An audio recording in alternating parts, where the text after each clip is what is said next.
Hello, great to be with you. Welcome back to 2 Samuel. Last week, in a rare move, we went through the entirety of chapter 8, which was entitled War and Peace. We saw many of the wars of David. Today, we're also going to look at an entire chapter, but we're going to go a different direction. And I've entitled today's message, Showing Kindness. And the idea behind this will be readily apparent, I think, as we get into the passage. Now, I want to briefly just set things up by looking at where we left off. Last week, we saw the great expansion of the kingdom. In fact, it was the greatest expansion of the kingdom of Israel ever. And David had come in and being just by himself with a few men, in the southern kingdom, then Israel in this gray area, he was expanding it to the Euphrates, and he was expanding it down to the Valley of Salt and Edom, and they were conquering their enemies. And there was one war, and then there was another war, and there was another war, and we went through all of that. And some lessons we learned about nations have times of war and peace, individuals have times of war and peace, but we want to build precept upon precept here, and that's why it's important to understand context, that David had humbled himself. He had prayed to God, but he had also listened to God. And God had even said, no, I'm going to give you a different direction to go. And he accepted that. And he prayed God's word, and he prayed with gratitude and humility. And so, in that context, there was a lot of victories. Not that David was perfect, but God had given him a blessing and honored his prayers. And we also saw the setup of the stewardship, because gold was coming in, bronze was coming in, silver was coming in. He set up a government. And while we're not likely to be like David and actually facing these physical wars, we will all face wars of different types. And it can inspire us to learn lessons from David's life, and that while wars are inevitable, God gives us victory and peace. But we're seeing more and more of God's character come through in David as well. This idea of him being a man after God's own heart. Did he still have sin in his life? Absolutely. But we're seeing the bright light shine in these moments. And we want to learn from these things. And one of the things he shows is a display of God's character. There's times we have an opportunity. We can show vengeance, we can show anger, or we can show love, and we can show kindness. And we're going to see here David's kindness. So let's jump right into verse 1 of 2 Samuel chapter 9. So with all this happening, the victories, he could have been very arrogant here. He could have been drunk with power. But it showed him establishing his stewardship of the resources. And then he says, is there still anyone left of the house of Saul? Now, the normal question might be for a new king in power. The normal state of war with this regime change would have been, because I want to extinguish them. I want to show my total and complete power. Is there anyone left that I might take them out? But that's not what he says. He says this, that I may show him kindness for Jonathan's sake. Now, we talked about David being a man after God's own heart, and I want us to think about the kindness that God shows us. So we're going to see David's kindness. On a bigger picture, I want to think about us as recipients of God's kindness. And of course, if we take it full circle, we can think about, because of the kindness we've received, how we should give kindness to others. Going on, it says this. Now there was a servant of the house of Saul whose name was Ziba. And they called him to David, and the king said to him, are you Ziba? And he said, I am your servant, which ought to be a proper response to the king. Here I am. David, you're in charge. I'm your servant. And the king said, is there not still someone of the house of Saul that I may show the kindness of God to him? Now there's the bigger picture. The kindness of God.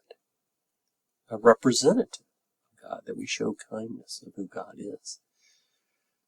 Now Ziba said to the king, "There is still a son of Jonathan. He is crippled in his feet."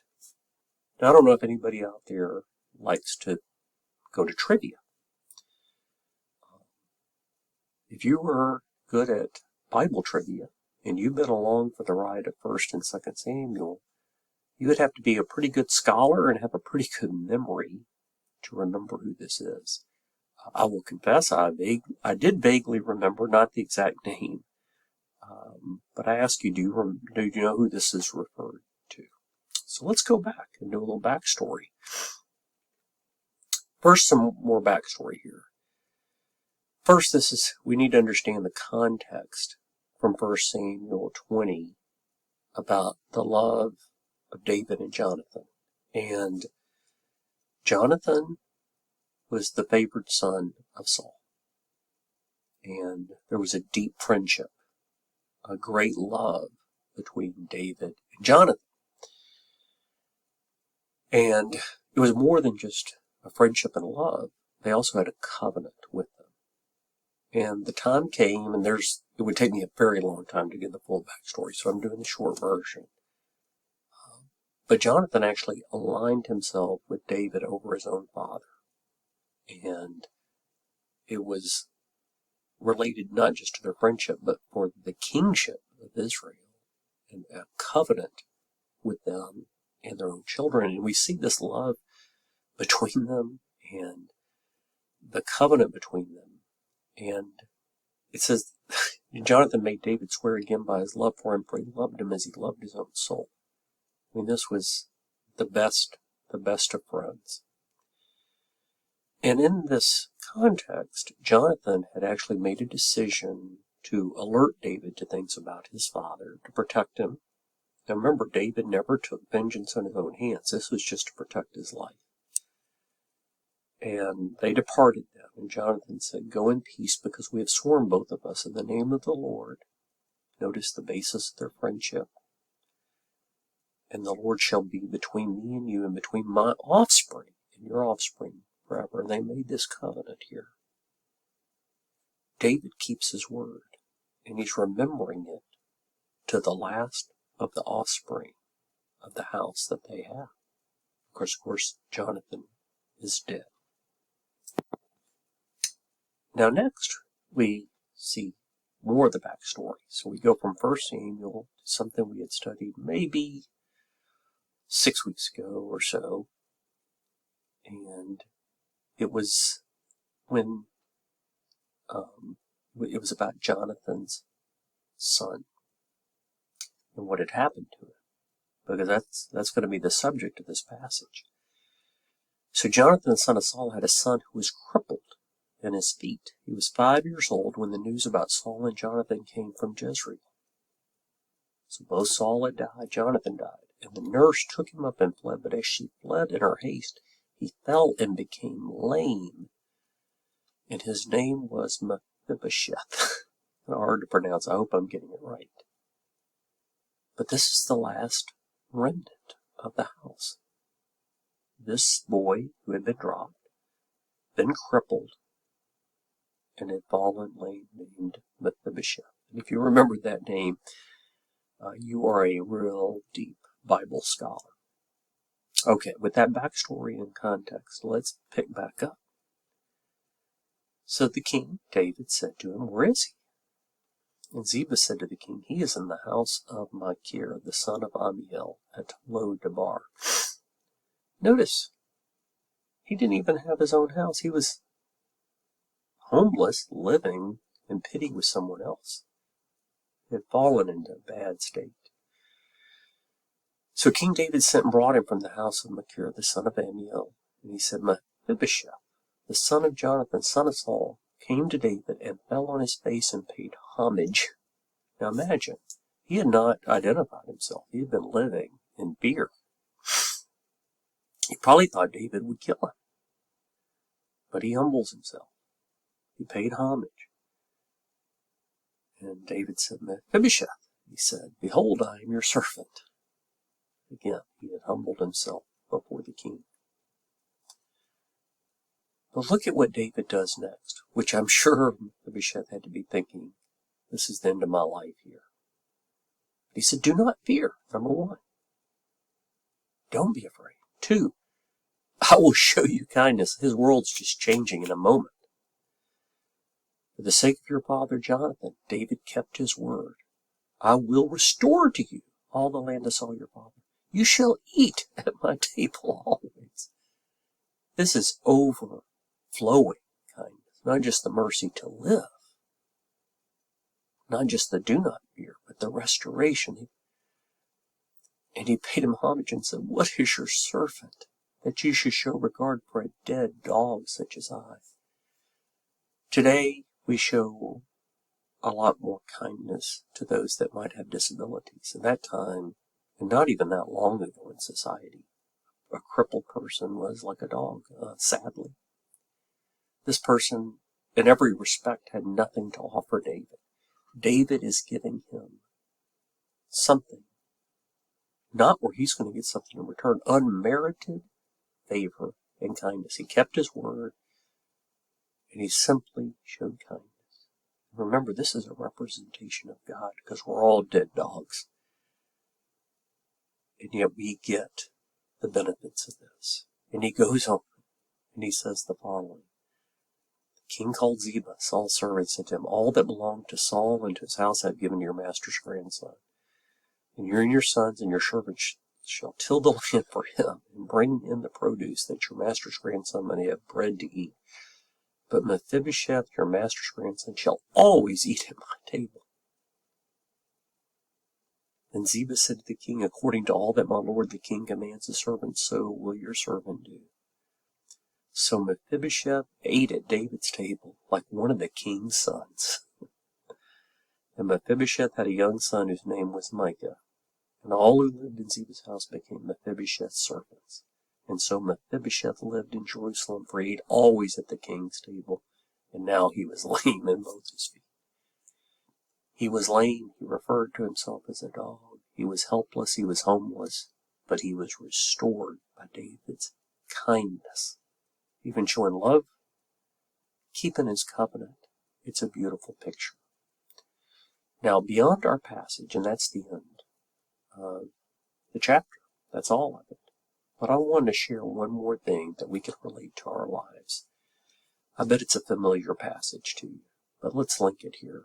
It's the parable of the prodigal son from Luke 15 that Jesus taught in the Gospels. And I'm just going to read through it, and you think about the application. There was a man who had 2 sons, and the younger of them said to his father, Father, give me the share of property coming to me. And he divided his property between them. Not many days later, the younger son gathered all he had and took a journey into the far country. He squandered his property in reckless living. He was guilty, no doubt about it. He'd spent everything, then a severe famine arose in the country, and he was in need. So he went and hired himself out to one of the citizens of that country, who sent him into his fields to feed pigs. He was longing to be fed with the pods the pigs ate, so no one gave him anything. Couple of reminders. The pigs were unclean. They were seen as detestable animals. You weren't even supposed to touch them. But here he was with the lowest of the low. Just like we had in our passage today. I'm just a dead dog. I'm just crippled. But when he came to himself, he said, how many of my father's hired servants have more than enough bread, but I perish here with hunger? I will arise and go to my father.